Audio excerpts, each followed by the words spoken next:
सबके विकास पे बाहर से नहीं आता। महाराष्ट्र सारी कंपनियां लेके गुजरात ले जाते हो, विकास की बात याद नहीं आती। महाराष्ट्र से छीन कर लेके जाते हो। वो गिफ्ट दे दिया आप, सारे कारखाने वहां लेके गए आप। ये विकास समान विकास है, सबका साथ है, सबका विकास है। एक सिर्फ पैराग्राफ है छत्रपति शिवाजी महाराज का, एक पैराग्राफ। तो ये सरकार याद दिलाना चाहता हूं, ये सरकार थी, आदरणीय प्रधानमंत्री जी थे, जब वो राज्य के मुख्यमंत्री थे, तब जीएसटी को सबसे कड़वा विरोध करने वाला कौन था?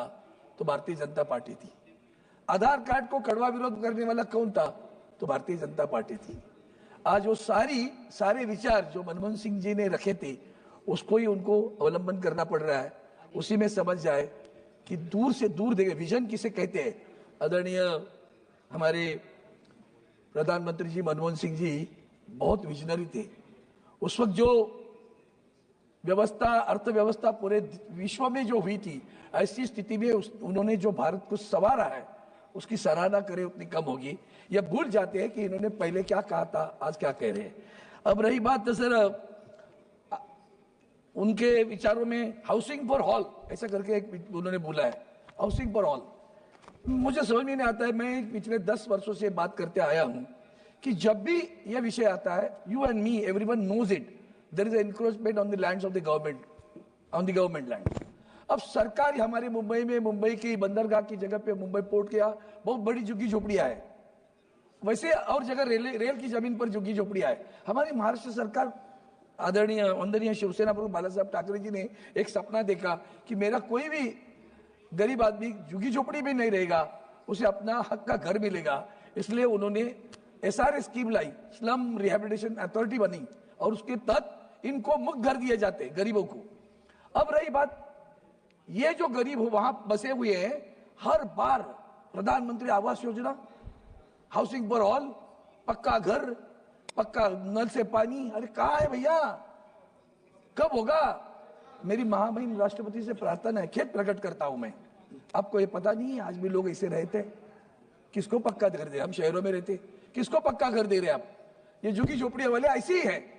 ऐसे ही राज्य की सरकार कोई एक स्कीम बनाती है, अगर उस स्कीम में से कुछ लोगों को केंद्र की सरकार के जमीन पे वो रहते हैं, उनको लाभ मिलता है, तो लाभ उन्हें देते नहीं दे केंद्र सरकार। वो कहती है केंद्र तो राज्य की योजना है, हमारे केंद्र की यहाँ नहीं चलेगी। अब हमारे यहाँ बीडी चाल करके है, उसका पुनर्विकास होने का जो प्रकल्प है वो हमारी राज्य सरकार ने लाया। शिवड़ी के जो बीडी चाल के लोग हैं उनको नहीं मिलेगा, क्यों? क्योंकि केंद्र की सरकार पर वो बिल्डिंग खड़ी है। अनुमति कौन देगा? ये बैठे हैं सामने सोनवाल साहब, इनकी जगह पर है वो, मुंबई के बंदरगाह की जगह पर है।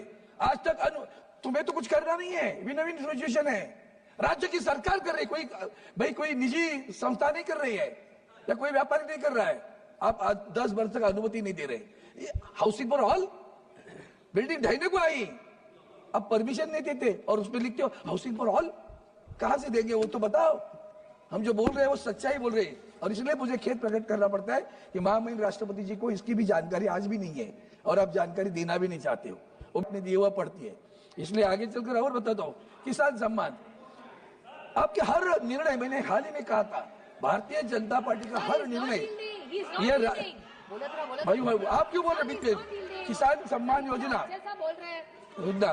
मैंने जहां sir I addressing you only, तो किसान सम्मान योजना अब 6,000 रुपए दे रहे हैं। और I will check the record.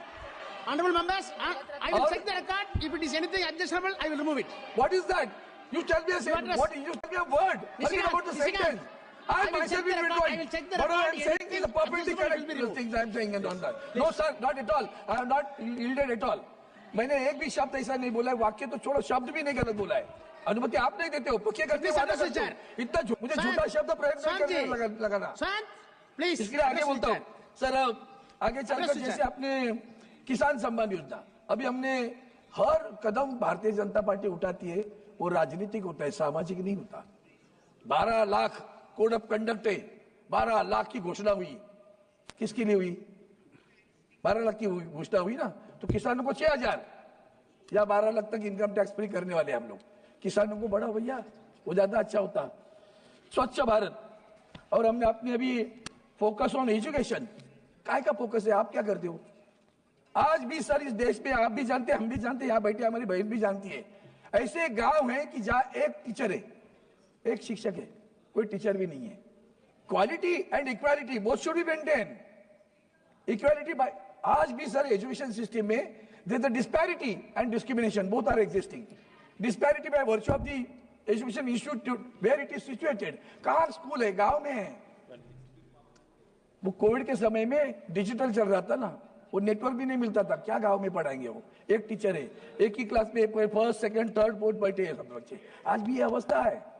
बुरा नहीं है, लेकिन आप जो सोच रहे हो, आपका मतलब कैसे, आपका डायलॉग बड़ा अच्छा होता है, कृति बहुत कथनी और करनी में बहुत फर्क रहता है। आपकी कथनी बड़ी अच्छी लगती है सुनने में, कोई सुनेगा बोलेगा कितने संवेदनशील सरकार है यार, ये तो बच्चों के लिए तो सोच रही है। इक्वालिटी करते हो, सीबीएसई, आईसीएसई, तुम्हारा इंटरनेशनल बोर्ड। हाल ही में हमारे यहाँ एक छोटी सी क्लिप घूम रही सर, उन बच्चों को पूछा छत्रपति शिवाजी महाराज जानते हो? आईसीएसई के बच्चे नहीं मालूम। आपको पढ़ाया है? नहीं, हमारे बुकों में नहीं है, किताबों में नहीं है। एक लड़का कहता है, एक सिर्फ पैराग्राफ है छत्रपति शिवाजी महाराज का, एक पैराग्राफ। ये हमारी नई जनरेशन है जिनको इतिहास नहीं मालूम, छत्रपति शिवाजी महाराज मालूम नहीं, राणा प्रताप सिंह मालूम नहीं, गुरु गोविंद सिंह मालूम नहीं है। ये आगे चलकर हमारे देश के बारे में, मिट्टी के बारे में प्यार करने वाले हैं। उसको पिताजी का नाम बताओ छत्रपति शिवाजी महाराज के, नहीं मालूम। This is the system, this is what is happening in education. ये जरा सोचो तो सही सर। इसलिए हम तरफ से बोल रहे, महामहिम राष्ट्रपति जी को मैं कहता हूं कि जरा इसमें भी ध्यान दे तो और अच्छा होगा, ताकि कान खींच ले सकती थी और बता सकती थी ये विषय आने चाहिए करके। आगे चलकर सर आपने पेंशन के बारे में बात की, 50% पेंशन। अभी भी वो हमारे पुराने लोग हैं, वो पेंशन के लिए तड़प रहे हैं। उनको जो मिलती है पेंशन, वो 1500, 1200, 1300, कितने सालों से हम बोल रहे हो यहाँ पेंशन नहीं बढ़ रही उनकी। किसको दे रहे पेंशन आप?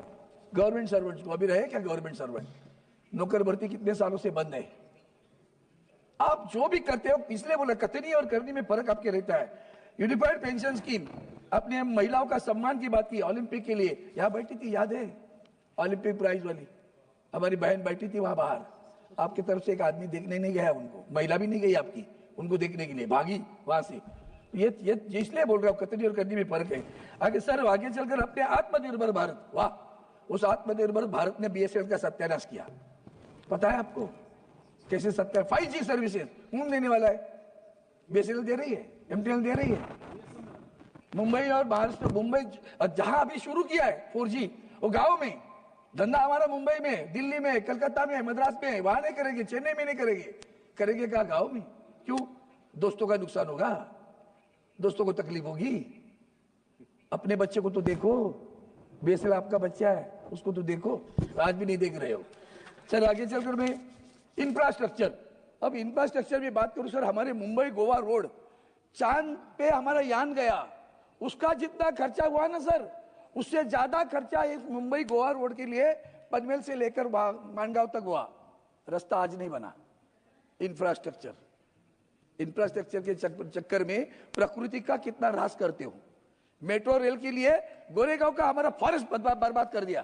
क्लाइमेट चेंज की बात करते हो ना, संवेदना वहां जताते हो ना, हजारों पेड़ काटते हो, हजारों पेड़ काटते हो, तभी नहीं याद आता कि क्या कर रहे हैं। विकास की परिभाषा क्या होनी चाहिए? What do you mean, how you define vikas? तो प्रकृति का सत्यानाश करके विकास की बात करोगी, यही तो दुर्भाग्य है। इसलिए मैं उसके ऊपर भी आपको ध्यान देना था। और रास्ता आज भी नहीं बना है मुंबई गोवा। एयरपोर्ट एक्सपांडेशन चल रहा है, हमारे चिपी का एयरपोर्ट बंद है, ऑपरेशन तो बंद है। पोर्ट हमारे महाराष्ट्र पालघर डिस्ट्रिक्ट में वार्ड बंद करके उस वहां के लोगों ने आंदोलन किया, फिर भी आप पोर्ट बना रहे हो। Deep in the sea they are going to create a port which is, लेकिन मुंबई बंदरगाह, इस देश के इतिहास में मुंबई बंदरगाह का नाम आता है, आप तो उसी के हैं। कभी तो सोचा क्या कि मुंबई बंदरगाह का विकास करे? आदरणीय गडकरी साहब थे, उन्होंने प्लान बनाया था, प्लान बना के सबको बताया था। फाइल पढ़ी है भैया, कभी तो उस फाइल की तरफ देखो। क्यों मुंबई पर अपना रोष निकाल रहे हो? क्या मुंबई ने आपका गुनाह किया? मुद्रा के लिए, मुद्रा बंदर के लिए मुंबई का विकास रोका क्या? मुंबई बंदरगाह का विकास क्यों नहीं करते हो? माननीय महामहिम राष्ट्रपति जी को मुंबई बंदरगाह मालूम नहीं है, वार्ड 1 याद आया, मुंबई बंदरगाह का विकास नहीं याद आया। यही तो दुख है, खेद प्रकट करता हूं। क्यों नहीं तुम्हें लगता?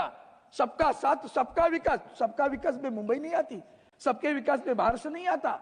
महाराष्ट्र सारी कंपनियां लेके गुजरात में जाते हो, विकास की बात याद नहीं आती? छीन के क्यों लेके जाते हो आप? और 10 कारखाने गुजरात में खड़े करो, हमें कोई बुरा नहीं लगेगा, हमारे एक राज्य आगे चलेगा। तो महाराष्ट्र से छीन कर लेके जाते हो। मुंबई पूरे विश्व में जानती है कमर्शियल सेंटर है, IFSC international financial service centre, उसका ऑफिस वहां बनने वाला था मुंबई में। गुजरात गिफ्ट सिटी को गिफ्ट दे दिया आपने, सारे कारखाने वहां लेके गए आप। ये विकास समान विकास है, सबका साथ है, सबका विकास है, क्यों कर रहे हैं आप? और ये आपको पता नहीं है, इसे मत समझो। मुंबई बंदरगाह का विकास, अफोर्डेबल हेल्थ केयर, चलिए मुंबई के हमारे डॉक्टर साहब आज में बैठे, हमारी मुंबई में महानगर पालिका का बड़े हॉस्पिटल है, वो GS मेडिकल कॉलेज में एडमिशन के लिए बच्चे तड़पते हैं। आज ऐसी हालत है, दवा नहीं दे सकते, मुफ्त दवा बंद है, दवा नहीं मिल रही है। JJ हॉस्पिटल में दवा नहीं मिल रही है, हमारा MRI बंद है, CT स्कैन बंद है, शहर में Mumbai. Please conclude. Sir, Sir, please. within 2 minutes